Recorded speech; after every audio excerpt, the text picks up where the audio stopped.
Welcome to the channel, my name's Shane. In today's video, I'm comparing two of my crop sensor cameras to evaluate the best overall camera for filmmaking and photography.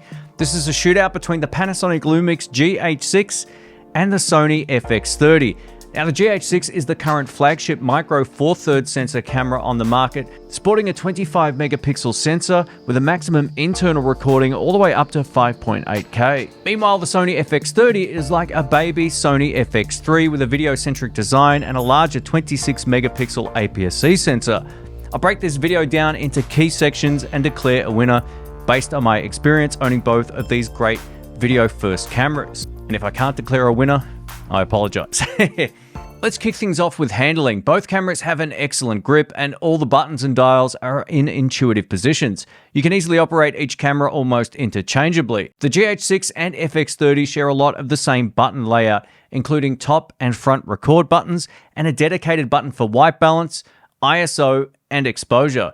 The FX30 has an advantage with the zoom rocker option on the front right of the camera, allowing you to zoom in digitally with a prime lens or optically with a power zoom lens. The GH6 has a much better positioned power switch that's also far easier to get to and to turn the camera on and off. The top dials feel far more fluid under your fingers and thumbs, and there's also a dedicated lock switch on the back left. We get a dedicated quick menu button on the back as well as a dedicated audio button on the top of the camera. While the GH6 is far heavier, coming in at 739 grams, it's a little beast, while the FX30 only weighs 562 grams, the GH6 has far more options at the expense of extra weight. Micro four thirds used to be micro, but not anymore. Navigating the menus on both cameras is excellent. Panasonic had the best menu system for years, but Sony caught up. The Sony FX30 menu is the same great menu found in the Sony FX3, and it's a huge step up over older cameras like the Sony a7C. We get touch functionality on both LCD screens, making the menu selection easy if you don't want to use the wheel or the joystick. While the Sony FX30's body feels more premium in the hand, it's not as resistant to the elements as the GH6. I'll call this a tie depending on your own shooting scenarios and preferences. Let's cover each of the displays on the camera. By far, the GH6 has the best implementation of a fully articulating screen. Not only does it flip out and forward, but you can also flip it up into two separate positions. The GH6 is a massive ergonomic upgrade over the FX30 if you're behind the camera. Now, if you're in front of the camera, both LCD screens are easy to see, providing you have the LCD on the Sony set to the sunny mode. The GH6 selfie screen is slightly larger, and we also get an EVF, so the win goes to the GH6. Those buying the FX30 like me might not consider an EVF a deal maker, so it's up to you whether or not you'll miss that feature. With that in mind, the GH6 has the best flip screen I've used so far, and while it's not breaking any new resolution ground, it's by far the most versatile for both video and photography. So the win in this case goes to the GH6, but both are great. Up next, we're covering autofocus. When it comes to continuous video autofocus, the win for video goes to the Panasonic, I'm only kidding, it goes to the Sony FX30. This is in another dimension. Sony's phase detection autofocus will track your eye or subject anywhere within the frame. The eye tracking is hilarious to use for the first time if you're coming from a contrast DFD system. It fills you with confidence when shooting on your own out in the field, or if you need to pull focus just by tapping on the screen. Now, Panasonic's DFD system is fine for photography, but it's never been perfect for video. While Panasonic has always put the best tools in for pulling focus manually, it's not even close. The Sony wins. If you film yourself or others and don't want to have to worry about the autofocus not keeping up, then go for the Sony FX30. Up next is in-body image stabilization, or IBIS. One of the clear benefits of Micro Four Thirds has always been its ability to stabilize the sensor without loads of digital crops. The Lumix GH6 is arguably the best IBIS system on the market, making it great for follow shots, vlogging, or any other types of action. If you pair the GH6 with a lens that also has optical image stabilization, you can then get dual IS, which gives you even better stabilization results. Furthermore, the GH6 supports IS Boost, which looks like the camera is on a tripod when you're using it handheld. I first tested IS Boost on the original GH5. It's been one of the best features on any mirrorless camera to date.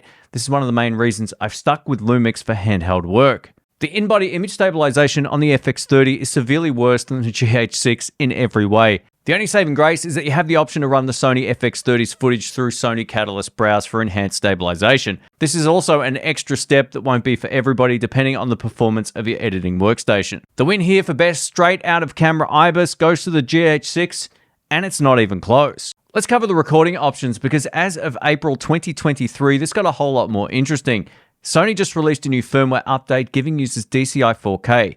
While the FX30 is part of a cinema line of cameras, it was previously omitting features that were available way back on the original GH5. With that in mind, there's some common ground and also some clear-cut differences. Both cameras are capable of shooting 10-bit and DCI 4K, and the image out of both is beautiful. Both cameras support all intra recording, and for most shooters, that will be more than enough to keep you happy. The GH6, however, supports recording up to 5.7K with a 17:9 aspect ratio with the option of a full 5.8K open gate recording. You can deliver a 16:9 widescreen image or a vertical video for Instagram or TikTok. Furthermore, the GH6 can record Apple ProRes to a CF Express Type B card slot or over USB to a Samsung SSD.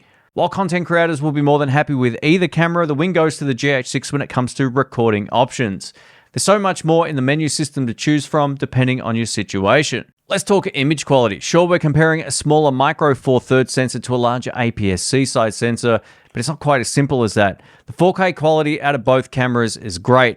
Whether you're shooting 4K, 24, 25, 30, 50, or 60p, they're both excellent. The GH6 has a slightly softer look with all settings being equal. I usually find I have to bump up the sharpness +3 to get the same type of sharpness that I'd find on the Sony FX30. Shooting 4K at 120 frames per second on both cameras is great, but the win goes to the GH6. There's no additional crops or penalties for shooting 4K 120 frames per second on the Lumix, whereas the FX30 has a 1.6 times crop on top of that 1.5 times crop.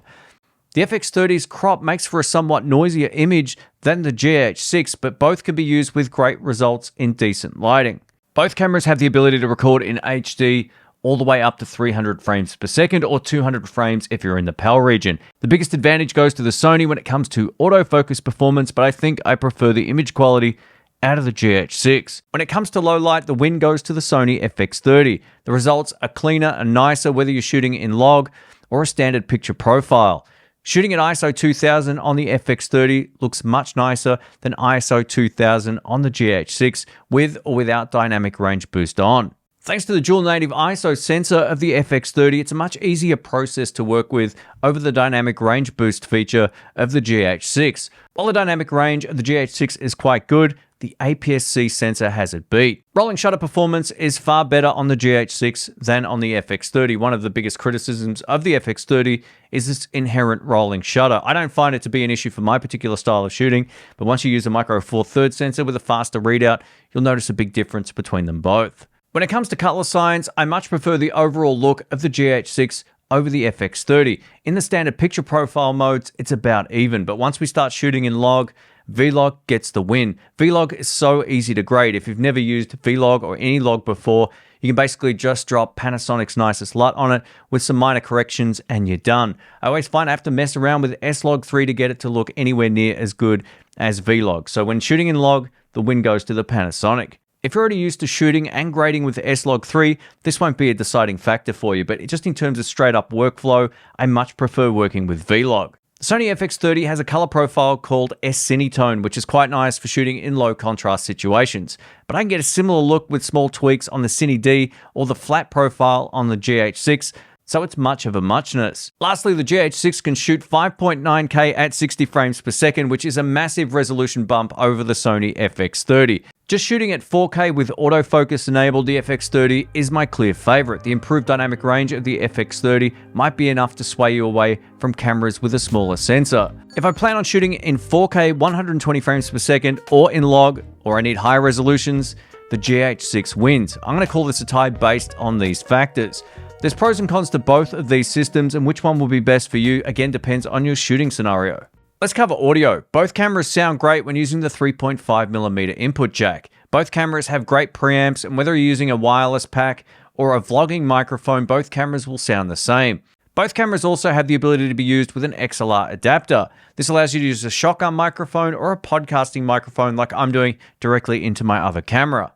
The two main differences is that the Panasonic can handle a line level signal and the onboard microphones are nicer quality if you're comparing them both directly. If you're in a situation where you're recording a band, the onboard microphones of the Panasonic will sound better than the Sony. The Sony's is just a little bit on the bright side. Onboard microphones aside, both cameras are capable of recording up to 4 channels of audio. So if you plan on using the XLR adapter and the 3.5mm audio jack, you're going to get 4 channels that you can mix in editing. I'm going to call this a tie. And lastly, let's cover photography. In this particular case, it's not even close. The GH6 gets the easy win. Not only do we get a mechanical shutter on the GH6, which helps control rolling shutter, we also get handheld high resolution mode. This handheld high resolution mode can produce a 100 megapixel image thanks to some fancy sensor shift technology. It stitches like 8 photos together and you get this massive file all done in camera. Thanks to the camera's 7.5 stops of stabilization, high resolution mode, 25 megapixel sensor, and excellent burst modes, the GH6 is the winner. At the end of the day, you can get great results out of both of these cameras. So which camera is best? As an overall hybrid camera, the win goes to the GH6. If you plan on just shooting 4K on a tripod in a studio, for example, I'm going to give the win to the Sony FX30. If you're behind the camera doing a lot of run and gun filmmaking, the win goes to the GH6. So which one's the best? Depends on your scenario. I have to call this a tie. There's so much I like about both of these cameras, but they do have their limitations. The strengths do lean towards the GH6, but the simplicity of the autofocus paired with the great 4K image quality makes the Sony FX30 a great camera too. So they're both awesome. Let me know which one you have chosen and why if you've already bought one. And if you haven't, I'll link them down below. Thanks for watching. Catch you soon. See ya.